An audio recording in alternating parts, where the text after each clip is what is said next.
you have a question, we can you can grab this and ask a question. So this will be the microphone for that. Good afternoon, everyone. Thanks for taking time today. I'm just going to close this door, Pam, when you get a chance. And just make sure you're in the right spot for the pitch lab, right? So transforming stories, the opportunities, the art and science of pitching. The description is there. You've got me. That was actually the short version that I gave Pam of my description. So just making sure that you are in the right place. So this is me. Again, I've been doing this for quite some time. Just a brief background, if you will. I grew up in an entrepreneurial household. My parents ran restaurants. They had two at one time. They ran convenience stores, multiples at similar times, and also had multi-generational. So my grandparents were involved, my parents were involved, my sisters were involved. There were 3 siblings, so we all came up through kind of the family business. And so I started very young, exposed very early to a lot of those kind of inner workings of, and it was a small business. So each one of those businesses, each one of them individually had its unique set of challenges and stuff, especially family dynamic. I don't know how many of you are in business with family or siblings. That brings its own set of challenges outside of just trying to run an established business. But just wanted to put a little background there to kind of my journey. Pam mentioned a couple of things, but I can just tell you everything is a process. Whatever stage you're at, value the relationships that you're building, the people that you may meet or network with, or even your current role.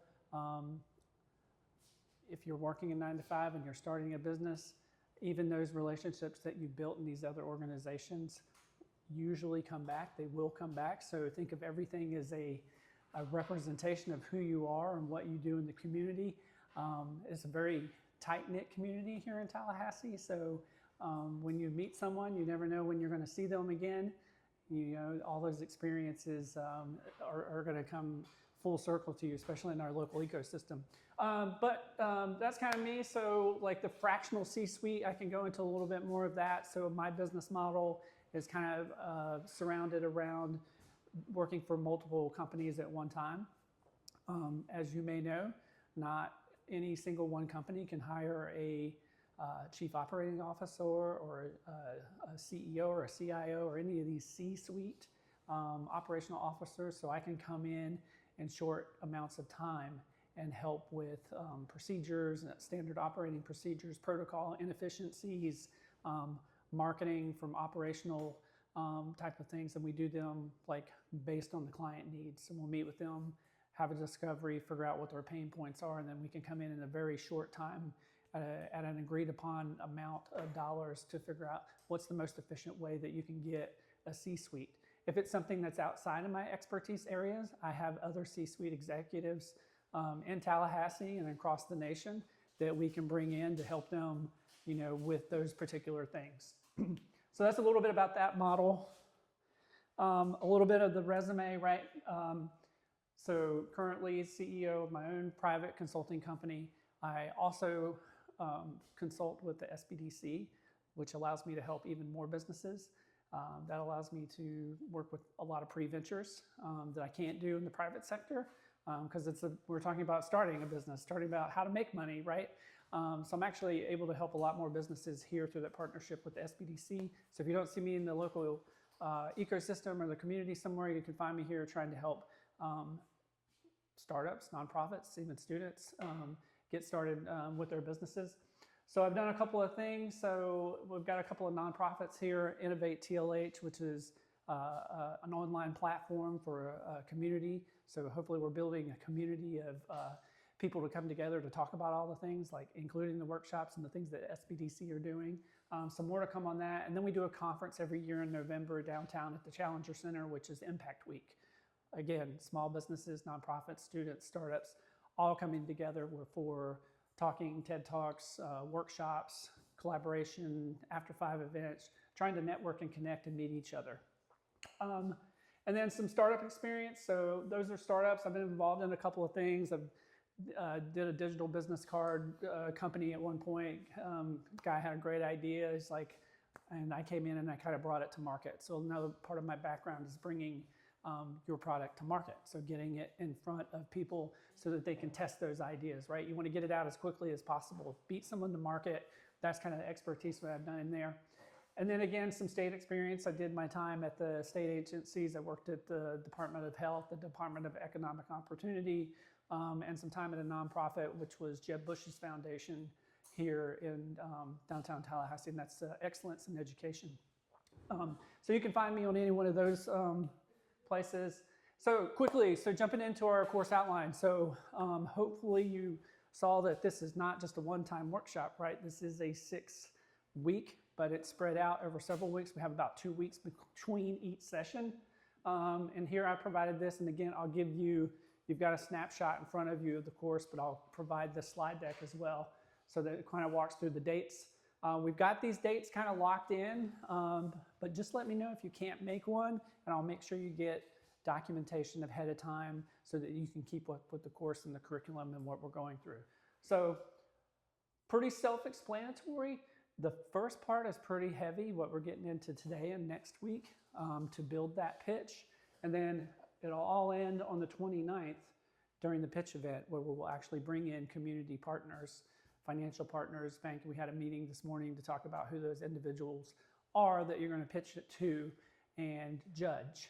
Now, completely optional, highly suggested if you're not used to being in front of people or talking in front of people. This is a great opportunity to do that. And we'll walk through some exercises over the course of this workshop to get you prepared, to get you ready to be in front of that.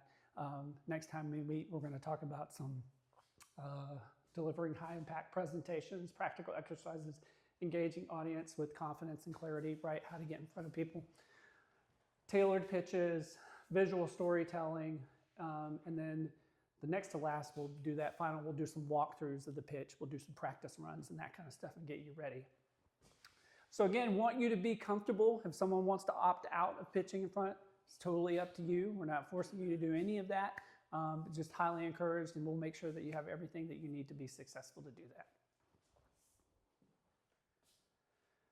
So all this was available too on the introduction. So what I hope to get out of this workshop, and I hope that you can too, is just kind of hands-on sessions. We're going to do some worksheets, and we're going to do some discussion and some breakout and talk. And we've got some peers here. We are keeping it open. We had a high, there were about half of the people that signed up here today. So we'll see what we can do about catching that anybody couldn't make it today. So hopefully those will add more as we go, right? But that's okay. We've got a nice group here. And then again, culminating in the capstone pitch event. Outcomes by the end of this workshop, right? We're going to hope that you are putting a pitch together that sets you apart. I mean, that's underlined. There's a lot of words here, but that's the ultimate goal, right? We want to make sure that we're going through some exercises that's getting you ready. We're going to give you some tools and some techniques. We're going to help you build confidence, and we're going to help you secure opportunities, right? If that's really why you're here, maybe once we get into it, we start to talk to you a little bit. Maybe that's where you are. You're like, hey, I actually have started my business, and I've got people that are approaching me saying, hey, I like what you're doing. How do I get in on this? Okay, we want to do it the right way. We're going to create some slides that for investors or for shareholders or for people that are interested in your business so that you just get familiar with that process so you don't end up giving away part of your business without asking, right? If you've ever done the Shark Tank, right? They come in for X amount, they're asking for X amount, and we can go through those kind of scenarios as well. Again, we've got templates and tools we're going to provide you with. I'm also available. You've got peers, you've got the SBDC, so you can find me upstairs as well. You can reach out to me independently as well. So jumping in today, we're going to talk about your story. We're going to get into a little bit of value proposition, and we're going to get into we're going to see if we can get it to mission and vision and see how much we can actually tackle by that. But what I would love to do before we jump in is, and this is kind of the week one overview. And yes, there is going to be some outside homework, right? Because I do want you to spend some time. And that's just based on an efficiency level. So I've found that if we meet, we have ideas, you ask questions, you go back, you work on those things, and then by the time we meet again, we can continue instead of like, okay, catch me up, where were you? So if you're outside of here and you're working on some stuff, but if you hit a roadblock, you can reach out to me and we'll help you through that process, because I know how it is. Say if you're running your business from 9 to 5 and you're like, okay, I'm gonna go home and do this homework tonight at 7 o'clock after dinner and the kids go to bed. And then immediately you start and you're like, okay, I have no idea what Rich was talking about here. I have a roadblock. We're going to put this document in a place for you to collaborate, and we can talk about other tools as well. Sometimes I set up a Slack channel for people to ask each other in the cohort questions. So that way, when you do hit that window when you're working, you don't just close the computer because you don't know where to begin. So we'll try to provide some tools along the way, but I do encourage and highly suggest that you work on this because it does take a bit of refining. You're going to write something that you think sounds good, and then you're going to stand up and read it to us and go, I didn't like that at all. I didn't like that, how that sounded.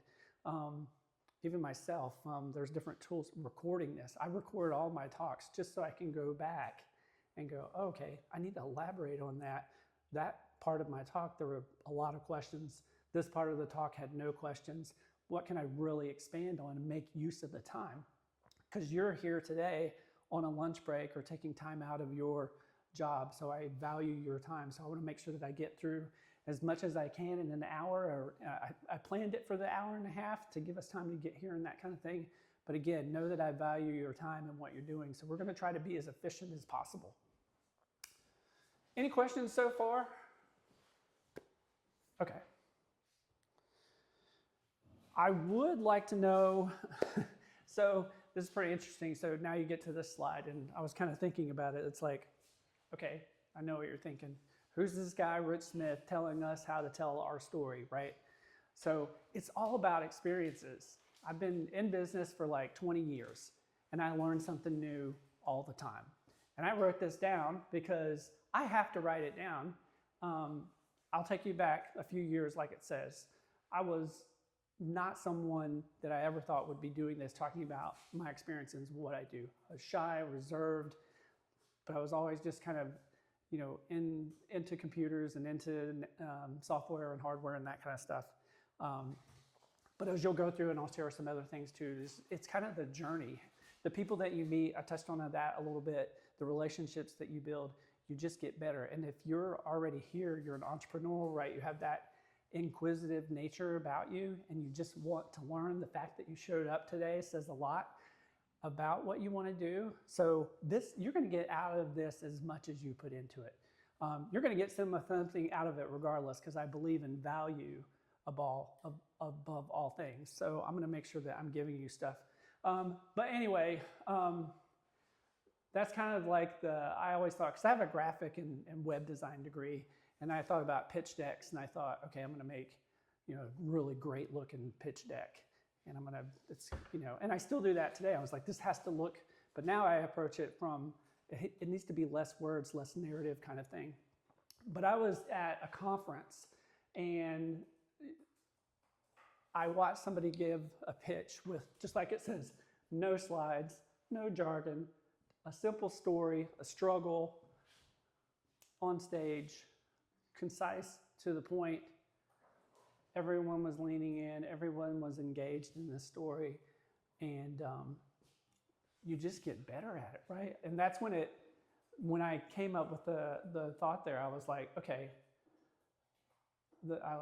at the end of the day, no one invests in the idea, right? People invest in people, and they love the story. It may not be a great story, but the way that you tell it brings us in, empathy. Usually if you get in front of somebody, right, you can get their eyes. If you can tell them a story that's meaningful, you get their heart. And then they say eyes and hearts opens wallets, right? So from a marketing perspective, if you can get their attention and connect with them, then it creates some relationship, whether it's monetary or a partnership or something. That's usually what that. But yeah, I love this. People invest in people, and I really want you guys to kind of keep that in mind as we talk about that, and that's kind of why we're here today. And that kind of sets the stage. I like doing that because it's like, um, what's a better way for me to talk about storytelling than to give you a story, right? When I was sitting there and I'm just enamored by this person that's on stage that is not referring to a slide deck, is not pausing, is just telling this story, and it's engaging. And of course, it really matters about the product, right? It talks about what you're trying to sell. So the story there is key, is important. All right, so I'm going to dive into some storytelling, but we're going to get to a part here where I'm going to hear from you. Some of this I'm not going to read. I'm just going to kind of emphasize what's there. You can't do the pitch without knowing what your mission is, right? You can't do the pitch without knowing what your vision is. You can't do the pitch without knowing the core principles of your business. You can't do the pitch without telling a story, right? So this is really about, why are you in business? Why did you start what you started? If it's some sort of product, you must have had some type of experience with a similar product. Oh, I can do that better. Or I can make that faster. Or if it's some type of medical or technology, you had some type of experience. You lost a loved one. You started a foundation. You have a passion for what it is. But no one else knows that journey unless you tell the story, right? So if you can sit down and get real with yourself and create a connection, and it takes a series of exercises, right? It takes a series of sitting down and going, why am I doing this? Why am I starting this? And how do I tell that story when I make that connection? But you always hear about the 30-second pitch, right? The elevator pitch, how do I talk to somebody? What's the reality of you getting in an elevator with a top investor and you got 30 seconds to pitch to them, right? That's great in theory, because that exercise helps you get to a really clear and concise when you're at an event or a talk and someone says, hi, how are you? What do you do? What's your business? And if you haven't gone through that exercise, you haven't networked enough, it's just kind of clunky, you kind of stumble, and then maybe the person's not engaged, or they're not interested, or they walk away. Take that feedback, right? Every experience, good or bad, is feedback, right? So that's when it talks about making the pitch memorable. So facts are forgettable, stories stick. So if you're telling a story, as opposed to, this is me, this is my company, we sell this, I sold X amount last year, this is how much money I made, right? If you rephrase all that into a nice, compelling story, okay, this is me, this is my journey, this is why I got into selling this product. Great stories drive action, clear takeaway.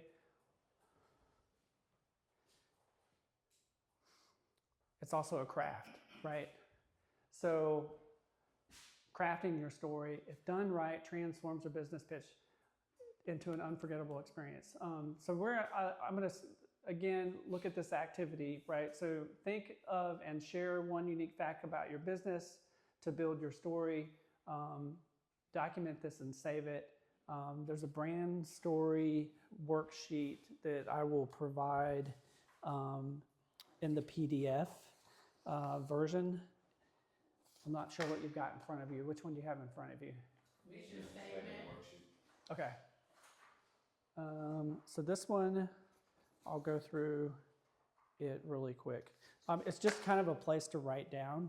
I don't think she made copies of it. This is the brand story worksheet. So if you will, just kind of maybe on a separate sheet of paper, your company name. How many of you already have a company name? Okay. Everyone, company name? Not yet? No. Okay. So now you go into kind of pre-venture, right? So we're thinking about, how does our company name reflect what we do or what our product is, right? So you've got a little bit of homework to do on a company name. And then I can provide you people with documentation on some exercises on how to come up with a name and making sure that name's available. When we do the how to start a Florida business, it's like, is that domain name available? Is someone else using that name? We have to do some due diligence. Just because we create a great name doesn't mean we can use it, right? We check trademark and that kind of stuff. So write down your company name and think about why you named it that. Why did you name your company what you named it? Anybody care to give me an example? Company name? Sure. Sankofa Healing and Enrichment. Tell me again. Sankofa Healing and Enrichment. Okay. And why did you name it that? Sankofa, because that means to go back and fetch it. Go back and fetch the wisdom of the past in order to promote a better present and future. Okay. And we utilize that concept with regards to people's healing journey, and we focus on enriching their lives.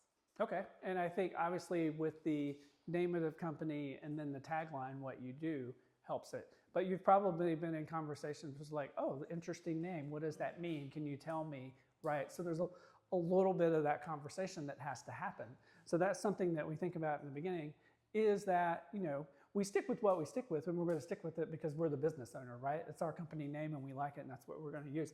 But if we're putting something to market, we really have to think, how are they going to see it and how do we frame it? And we get into marketing and it's like, if we have to translate, if we have to talk to the customer about what it means, then we have to have a bigger conversation about like how we market it based on the name. Anyone else? Company name? My wife and I own Sweet Relations Bakery and Retail Supply Company. Okay. And sweets, of course we do sweets, and we're big on the good vibes, affirmations. So we put the sweets and the affirmations together, and we're delivering treats, desserts, as well as affirmations. Okay. Okay. Great. Yeah. Yeah. So it's thinking about that, right? So thinking about being intentional on what you named it, why you named it. And I'm not here to question your name. That's not. I'm a consultant. At the end of the day, you can take or leave the information that I give you, right? It is your business. It is your decision to do it. I'm here to provide you with tools and some experiences and things that I can provide you with.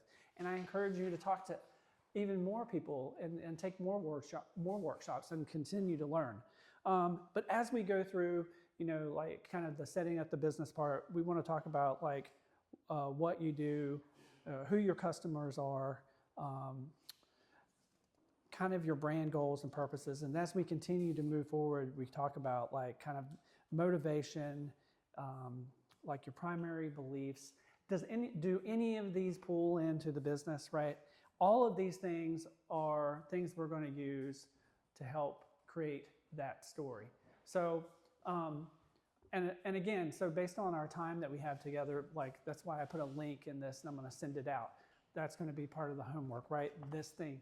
It's a really thought-provoking document to help you generate ideas around telling a story. And I mean literally telling a story, sitting down in front of the camera and talking to it or talking to the individual and going, okay, here's all the information that I have about my business, or other tools. You can pull all this stuff together and pull it into an AI tool and say, hey, tell me, what am I missing? If I'm trying to tell an effective story about this business, what am I missing?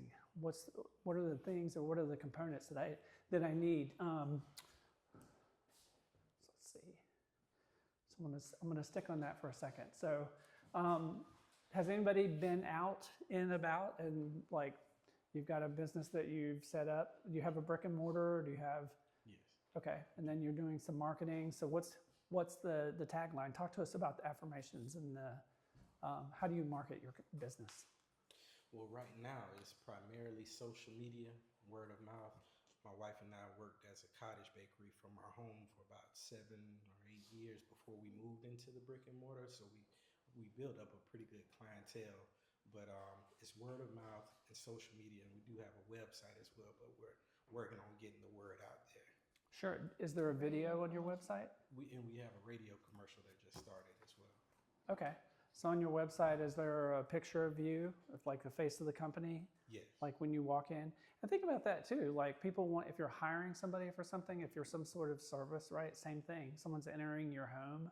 You want to know who's coming. I think when Uber changed that policy, it's like, okay, here's the driver's picture and their license plate, right? That's all Right. for insurance purposes, obviously, but to make sure that we know who we're working with. So make it extremely simple extremely easy for someone to work with you. Make it extremely easy for them to find the information. And then you've all experienced, you're like, oh, that sounds like a great thing. You go to the website, there's no picture. So if I call this plumber and he comes to the house, I don't know if it's him or if it's one of his employees or whatever. So make it extremely easy, extremely simple. People want to see those things. And then the video, the story. So as we go through this workshop, at the end of this, I would highly encourage you to work with someone to start filming and start telling a story and start documenting the processes. It's almost like you could document it as if it's a family business, you're documenting a legacy, right? We started this business with my grandparents and that was my parents and now it's me. What a great story to tell, to document, put on video. It's a time capsule. You can share it not just with your family, but with your customers. And that's really the whole premise behind this concept of the pitch, right? Getting to the point, the effective story, and then there's the other components, right? There's the value propositions, and then there's the actual mission and vision. So I'm just going to kind of pause there for a minute, kind of take questions and talk a little bit. So does anybody have questions about the direction of where we're headed or want to share a story? Please. Extremely excited about this opportunity. Sounds like we're gonna learn a lot. Are we gonna be able to get copies of your presentation? Yes. Yep. I'll have it for you by the end of the day. Okay. Yeah. Cool. Because that has the link to this document that I'm holding, which is the link that I want you to work on between the two sessions. Sweet. Because I was about to say I can read fast, but you run through those slides. I know. I'm trying to, and please tell me to go back. I try not to read from the slides, because that information is for you to read, and it's just for me to elaborate on. Sweet. Okay. Yes, sir. Thank you. So I have an umbrella. I have a concept for an umbrella organization, which is the Dilbert Company. But, Okay. What is the name of it? The Dilbert Company. Okay. But I want to do nonprofit and for-profit underneath that. Nonprofit, looking at Tallahassee. For-profit, the Dilbert Education, Dilbert Education Advocacy and Leadership Strategy. Right. Right. So should I be creating vision and mission for the overall group, the nonprofit, the for-profit? I mean, Yeah. My recommendation is each one of them are uniquely different. So do each one of them have a unique target audience, right? Which is going to have a unique, different mission and vision, right? So to me, if they are in fact unique audiences, right, then they're going to have a different mission. But I think as you go through the exercise, there could be some overlap, right? Very similar in nature. But when you actually go through the who, the why, the what type of thing, you'll start to see. And when we were doing the exercises, we went through there's a couple of great classes around Tallahassee. The Nonprofit Institute has a Thrive class, and they take you through just the mission and vision, and they go through the pyramid, the whole thing about the who and the why. I mean, we wrote and we wrote and we rewrote, and then I took it home and I rewrote it again, and it took the course of those couple of weeks just to look at what we had and just go, this doesn't really resonate anymore.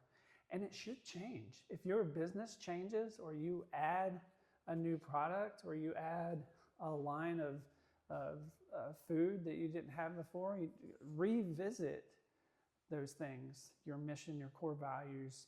Are you still true to what you said while you started the business? And then you can look at other things like service offerings and that. So those should change all the time. But it's the same thing with the business plan. So business plan is just a document that lives and breathes all your ideas and thoughts. It's meant to change. It should change. If you haven't adopted your business plan post-pandemic, you need to look at it, right? But these are just things and ideas and suggestions. So cool. Yeah, that would be my initial without looking at the organization,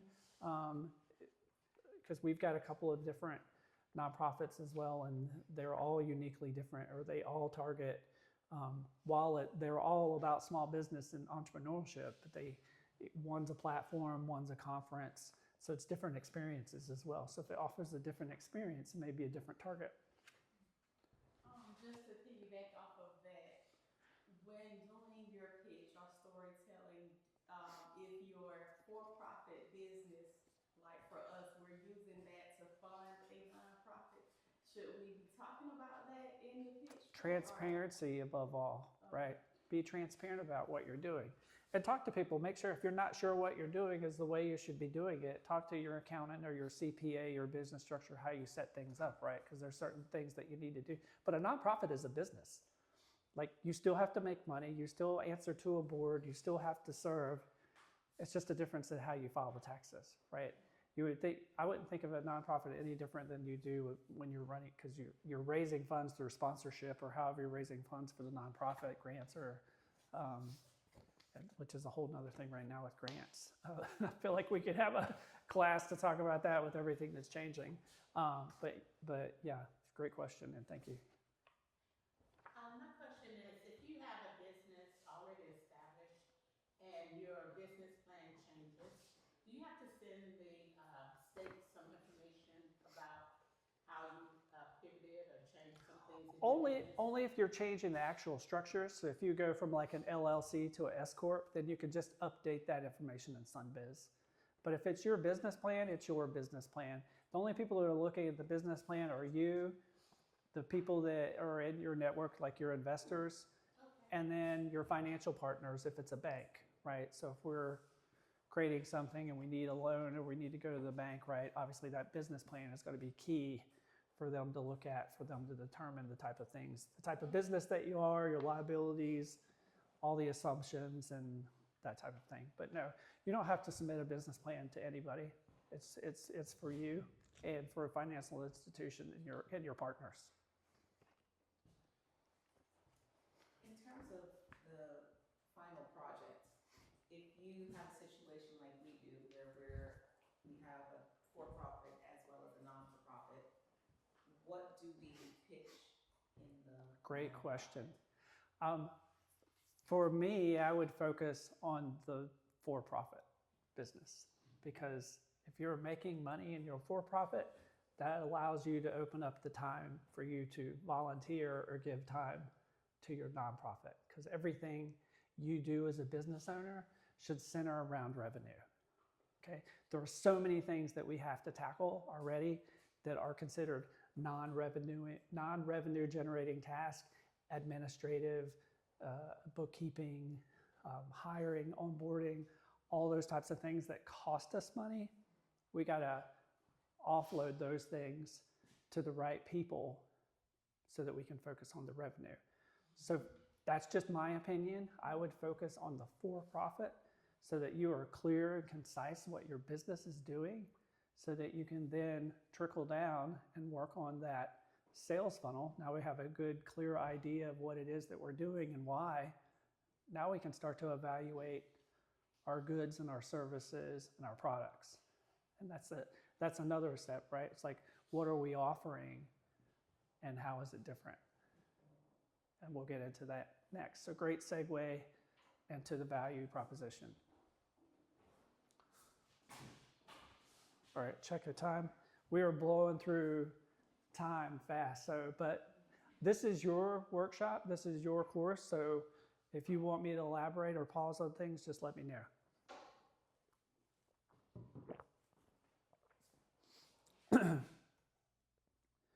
All right. Does anyone want to take a shot at the value proposition? Or you want me to just dive in? Dive in. All right. I'll try to put the key thing at the top. So the value proposition is just be unique, right? So key elements, clarity, be clear about what you offer, uniqueness, what sets you apart, audience alignment, and then tailor it to the audience's needs, right? So that's the whole problem solution impact. The problem solution impact also is what you use when you're making your business plan, okay? If you're doing a business plan, it's roughly like 11 slides.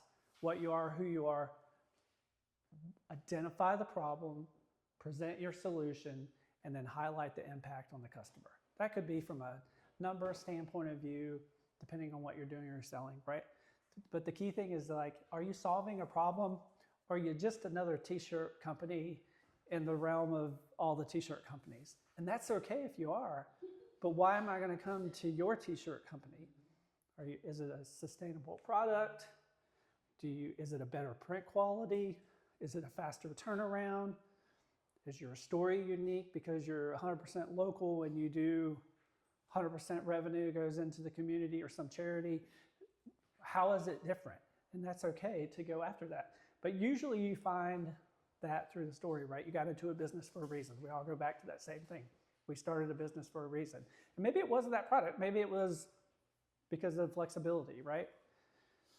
We have kids and other things, the existential circumstances and ideas that allow us to be our own boss, right? So there's that flexibility that's nice for us to be in that type of entrepreneurial mindset. So how to stand out in a crowded market? So this one I don't have a worksheet for. It's just something to think about and write down. Draft your own value proposition and craft a statement that resonates with your audience. Again, this is like, why are you unique? You know, why is it different? I can pick on Frank because I consulted on his company a little bit. So Frank, tell us the name of your company, My company is. why it's that name and how you're unique. So yeah, my company is called Flavor Society. What it is meant to be is so the mission, right, is the idea is to bring people together, right? So that's the part of the society statement of the Flavor Society. And flavor comes from the idea that there is a misinterpretation of like when people talk about food, flavor is technically this combination of a lot of multiple parts that actually make you say, okay, this is what I'm tasting, right? So when people are tasting something, they say it's all the flavor's good, but there's a lot more factors that play a role. And most people don't know those factors. These are like, behind the scenes kind of factors. So I take that as part of the same thing with society, is that like there's a lot of these background pieces that I think if people knew that about each other, you can have a better connection with each other. So, when we look at people, we can easily make quick decisions if we like someone, don't like someone, or assume that they're going to believe something or whatever. We think that we're so different from each other, but once you really pick up on all these things, you realize that all these background parts that you can actually be very similar to each other. So give it to me in the problem solution. So you identified a problem, which is what, one sentence? So to try to fix that problem, right? I think that what's the best way to get people to come together and be together, talk to each other, and things of that nature, is through food. So that's why the first set of business for this mission is through a food truck to generate as far as revenue for me. But it brings people together, creates a third space, which is something that we are greatly lacking also in this country. Just the ability just to have some place to go, to get off your phone, to not just be in your house all the time. We've lost a lot of these places, over the last 50 plus years. So you found a problem, lack of connectivity, solution being how do we come together? Food, we think about holidays and how everyone can come together over food. And Frank's offering in his name a place to go and get flavor, right? So as a chef and a food truck, right? So great tie, like pretty unique. I had met him and then he came up with the name. So was pretty interested in that. And then how you impact the customer, right? I think is that it goes back to the story and to I go to the food truck, I have a bite of food.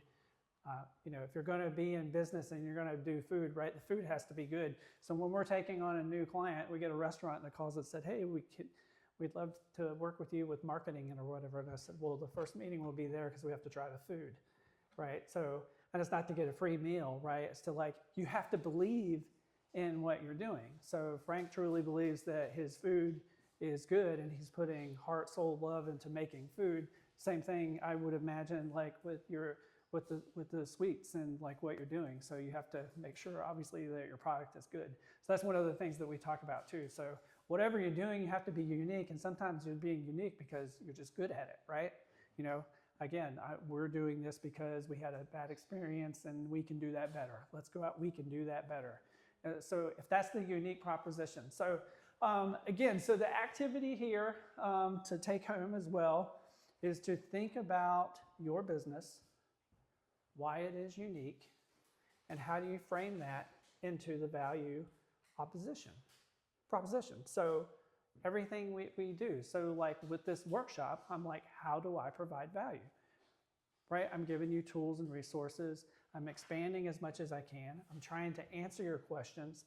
Everything has to be surrounded or is surrounded by value. A great example would be if you have a website and you're trying to, what is that website doing for you, right? The website should be 365 days a year, 7 days a week, 24-hour a day employee gathering customer information.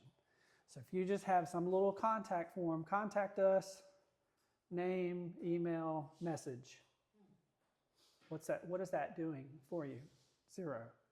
Be intentional. Like replace that thing with some type of form that when somebody fills it out and it hits your inbox, you go, wow, I have everything I need to call this customer to fulfill this order. But if it's just a generic something, it's just not doing any value at all.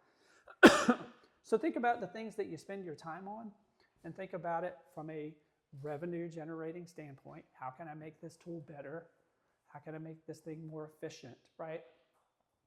And that will, guess what? Will make you stand out. Hey, I went to this website and I saw this great video of their story, and then I went to the contact form, and that's where you lost them.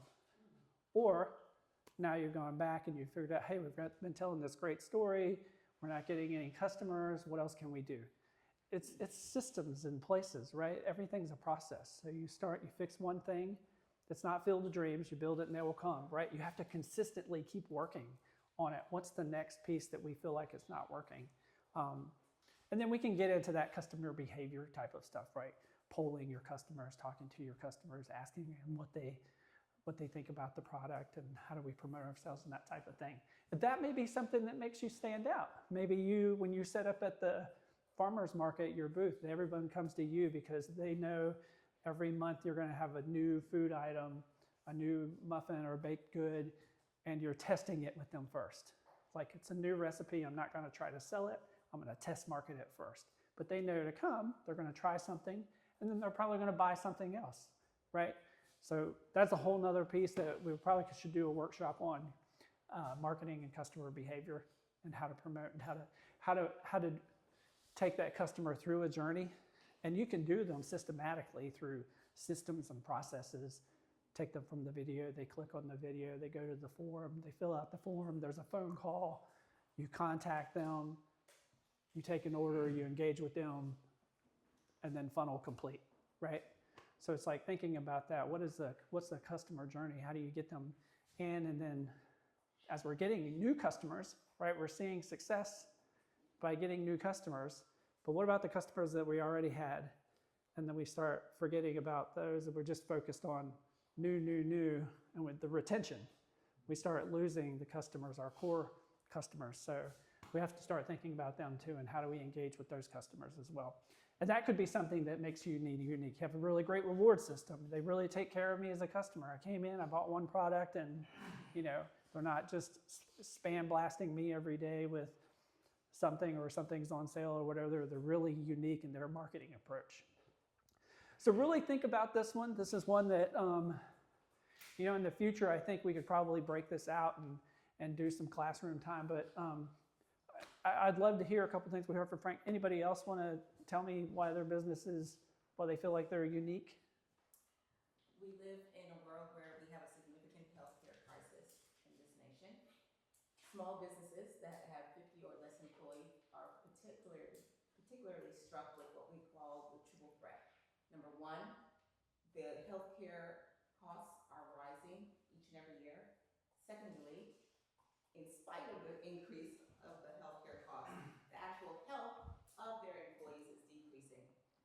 nation, more than 60% of our people have at least one chronic illness. And the third threat is the fact that we live in a time where people distrust the quote-unquote experts. They distrust the medical system, they distrust the insurance paradigm, and they distrust hospitals in general. That is why we provide these small businesses that have 50 or less employees with concierge natural health care solutions at a fraction of the usual insurance paradigm. Cool. And how do you do that? We do that by creating what we refer to as a risk-based assessment. And from that risk-based assessment, we're able to provide the employees specifically with their needs. Those needs include things like access to 24/7 telemedicine services for emergencies, and more importantly, an educational and support infrastructure that helps them to learn how to promote healthier and happier lives and how to reverse chronic illnesses that they may be dealing with at this time. So I think you have everything right there that you captured to create your mission and vision. So it's like the what we do and how we do it, right? And then believing in how you do it are kind of your core principles, the why. So here's an example, right? So we've heard a couple of great examples, and thank you for those of you that I appreciate when you're giving your information about your business. And that's, again, part of this, talking to your peers and getting comfortable talking to others. A specific problem, small businesses struggle to navigate the complexities of digital marketing and often waste resources on inefficient strategies. Does that resonate with everyone in the room? It should, right? We spend so much of our time going, how do I market? How do I market? How do I market? How do I market? But we forget about like all the things that we touched on in the last 45 minutes to an hour, right? Telling our story. How are we unique? That's how we market, right? In a noisy world, how do we stand out? Like, we want to be able to tell those stories and be able to do that effectively. So I spend a lot of time in our private consulting businesses. That's what we do. We dive in and we spend all the time looking at all these tools, Googling, researching, looking at market trends, what's happening in the world, and we test out software and we provide these solutions so that you can cut through the hours and hours of Google and searching and what's the best accounting software? What should I use? How do I do this? How do I do this? So systematically, systems, we try to do that. So that's one of the things that we work on at our company, because we value time as our commodity. So we don't make a product. We don't make, we don't cook, we don't bake, we don't have we talk about efficiencies and how do we do that more effectively. So digital marketing is a big one. You can spend, what's the best way? What do I use? What platform? What software? I mean, hours you just spent, in your day, your week, your month, and you just get fed up and you're like, okay, I'll just not worry about it. I'll do it later, right? Think about your time. You need to think about your own time. Okay, put a price tag on you as the business owner, right? You have hourly employees, you have expenses, right? You need to put an hourly per hour time on your time. Like, if it's not worth your time, then don't do it. If you're going to dedicate time to research or marketing, put a block. I'm going to do this for 2 hours because my rate is $50 or $75 an hour.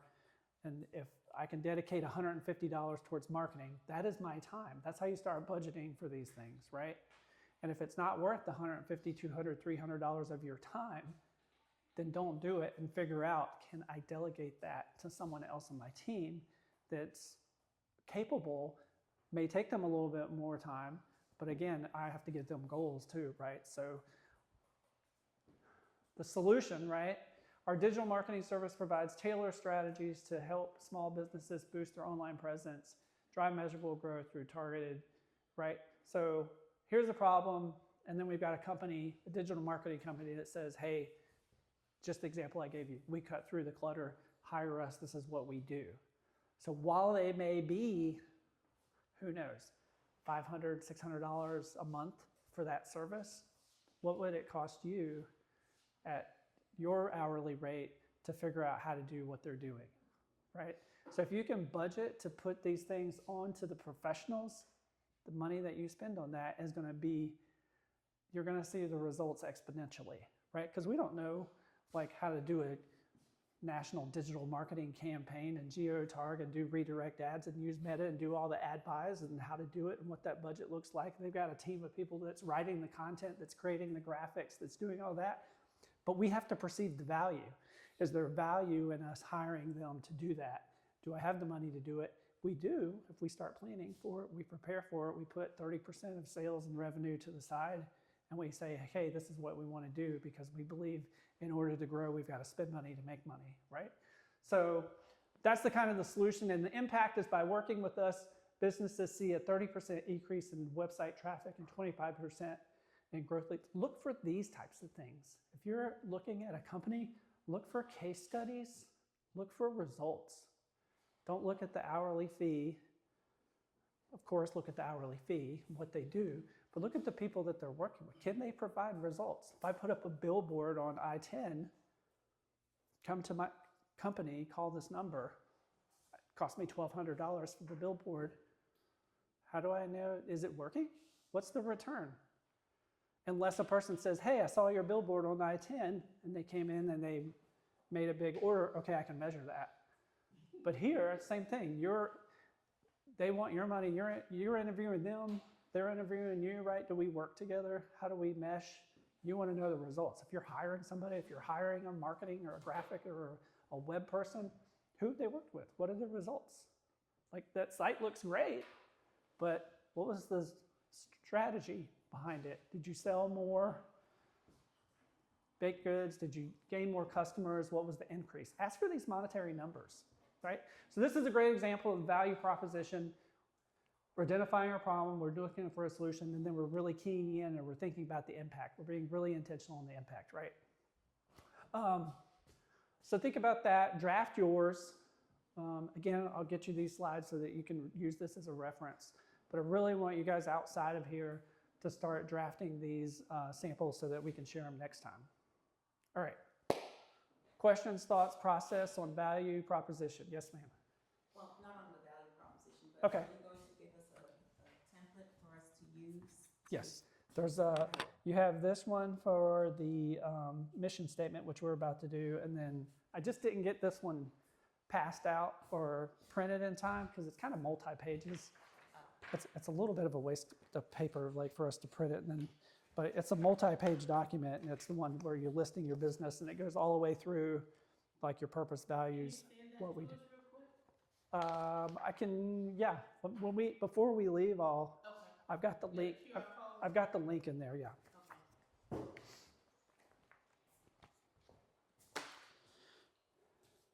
All right.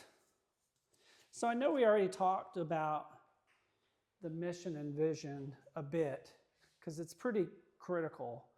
And it's kind of like, why do we need to do this?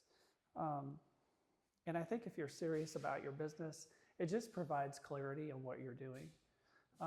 But at the basis, right, it's a statement or purpose of your organization, defines the why, and it's actionable.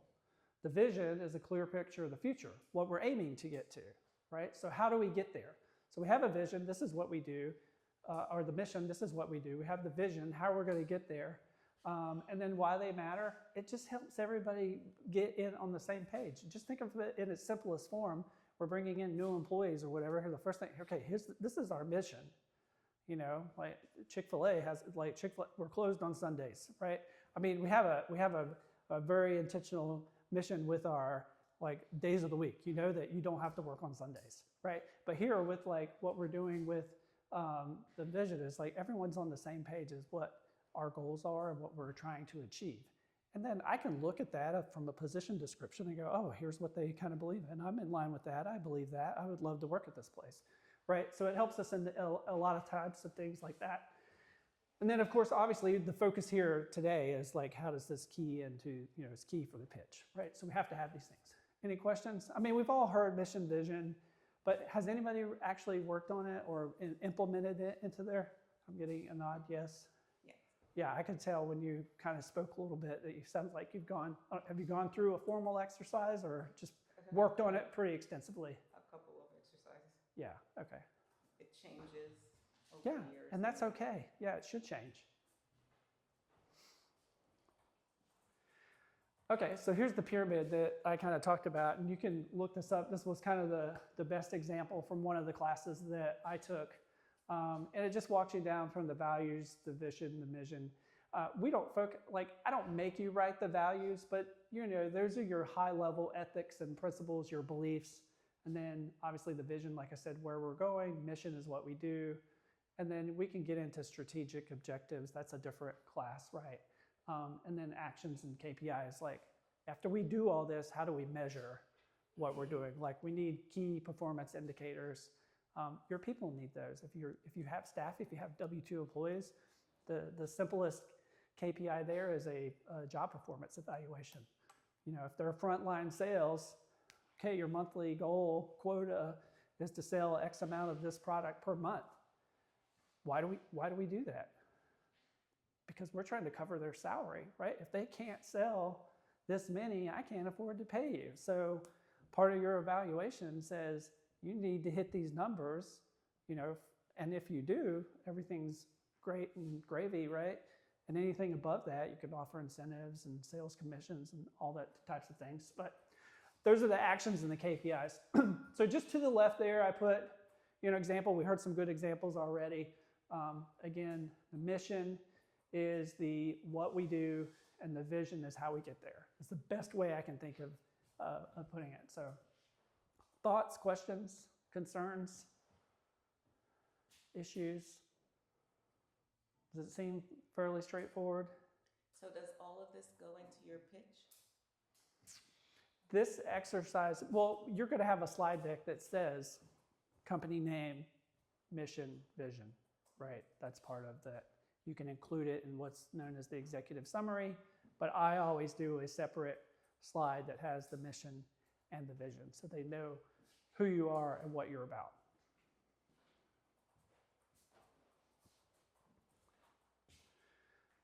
And this is the mission statement. You do have this one that we were able to get passed out for you. So that's the vision statement worksheet. So here with this one, be specific, concise, make it action-oriented, use clear language. That's one thing that I love, that you were able to repeat what you said, but it was like, if you could visualize the sentence, it was like words, words, words, comma, words, words, words, comma, words, words, word, like concise. Like all of it was great, but how can we put it into 1 to 2 sentences?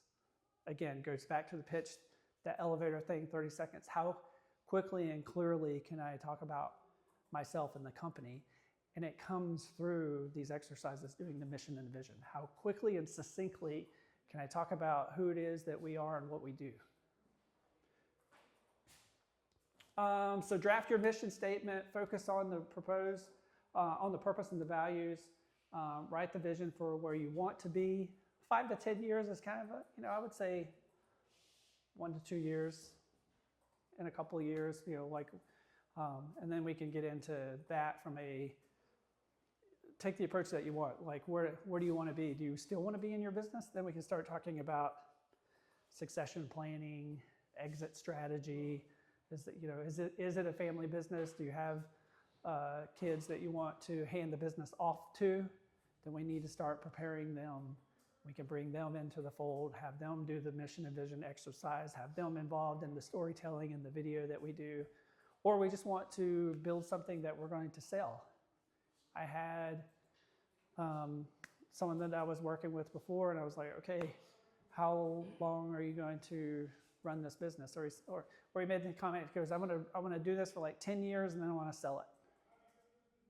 I was like, okay, what happens at year 10? You've got the store all decorated, balloons everywhere, everyone's standing around. No one's coming in to buy your business. Because guess what? It happened at year 2. Someone walked into your establishment or talked to you somewhere. I love what you're doing. This is a great thing. I want in. I want to buy you out. How do I get involved? You got to be ready. So we say, when you formalize a business, be ready for exit at inception. So as soon as you start building something, you need to think about, how am I going to get out of this? I'm working with a guy that has a moving company and he's on the truck moving the box. Like, how long do you think your body can do this business? So we need to figure out a way to get you, first of all, off the truck and into the office and focus on the business, which is what we've been working on. And then what's the transition? How do we get the business growing and we hit, right? Maybe it's the 2 to 3 years. Maybe that's you're like, I want to double sales. I want to pay off the business loan or whatever it is. Those are goals. Those are KPIs. We're hitting X amount of revenue. We list the business for sale. Just do it. Why not? Why wouldn't we do that? If we don't sell it, okay. If someone comes in, okay, great. Sell it. Do something else. Like, you'll find out real quick if you're truly that entrepreneur. Like, I've had this other idea sitting over here that I really want to do. So I'm going to sell the bakery. And I'm going to invest 50% of that money, because if it's a nice sale, you have to do something with it anyway. You have to park it somewhere, reinvest that money into the new idea, and keep going. So there's just some things to think about, again, when we get into business strategy, business exit, but I like touching on it when we're talking about the story and we talk about how long we're going to be in business, because we don't want to be in a situation where we haven't prepared for it. And we've just been stuck in the business and we've been doing day-to-day operations and we haven't focused on an exit or a strategy, and then we don't have a place to go. So we touch on those things too. And I'm happy to connect you with others too. We've had people in the network and outside of the network that you can start to talk to and prepare for sale, acquisition, mergers, exit, planning, strategy, that type of stuff. So I just want to kind of plant that in your head as you're thinking about your story. Think about how long you want to do this, right? So, okay, so that's kind of our exercise on the mission and vision activity. And that just kind of brings us full circle. I see Pam, so we're close to time. So just going back through, so we discussed the importance of storytelling.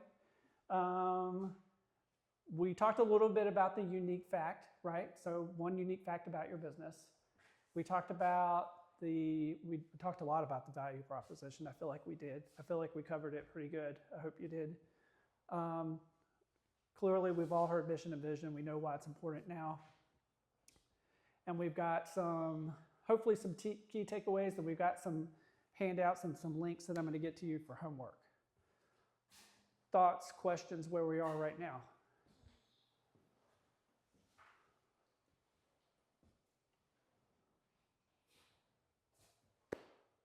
I'm gonna share mine. Yes, please. Some feedback. Okay. I don't know what the name of my business, but I want to start a business where I teach children how to grow food. To grow food. Mm-hmm. Okay. All right, so my mission to provide innovative and affordable ways for children to grow food at home and in the community. Okay. And vision, children will become more aware of how food affects their bodies and create a better lifestyle. We want kids to grow, harvest, prepare food, eat, and share their food. Why does it matter? Kids are eating home-cooked meals less and less. Cooking has become secondary and fast food is the norm. I like it. I love it. I do too. Yeah. Huh? I do Oh, too. sure you. Yeah. Good job.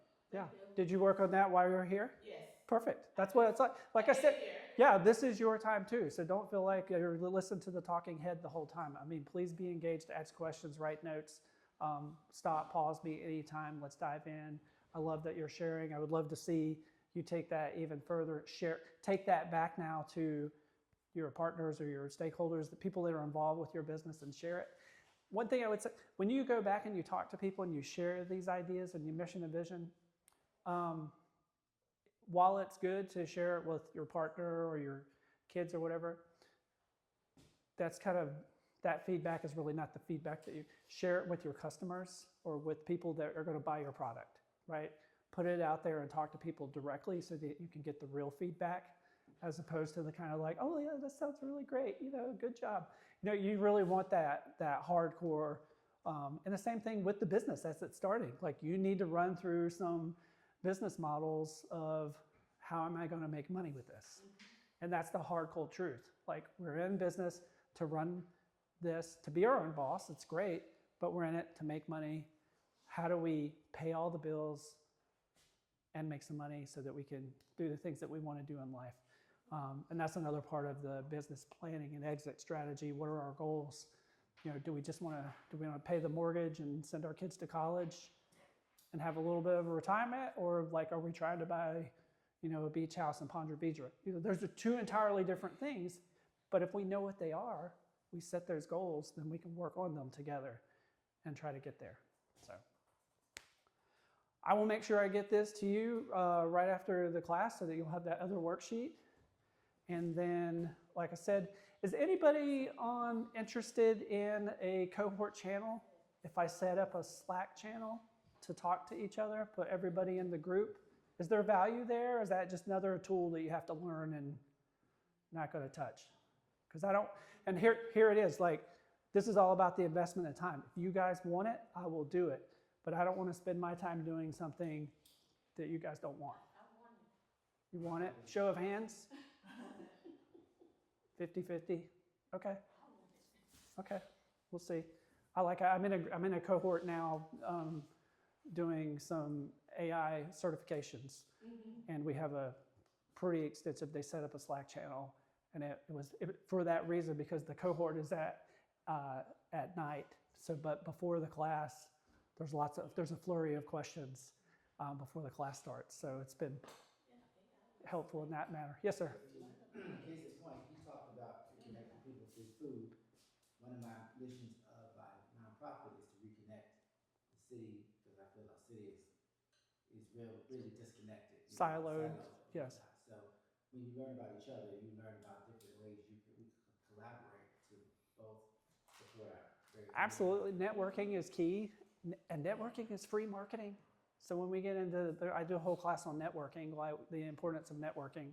And it's been my whole career. Like the people that I've talked to and the relationships that I've built, those are the people that have come back to me and said, hey, I remember when you were at the state, you did this website project or whatever, can you help us with this? You know, those types of things come full circle, especially in our ecosystem.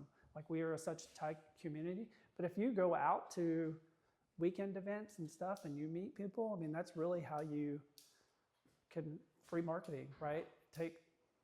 And then eventually you find something that you're interested in, whether it's a market days or a farmer's market. Hey, I would love to set up in this and just get some even more feedback, ways to test product, ways to test customers and what they're doing. So, yes, ma'am.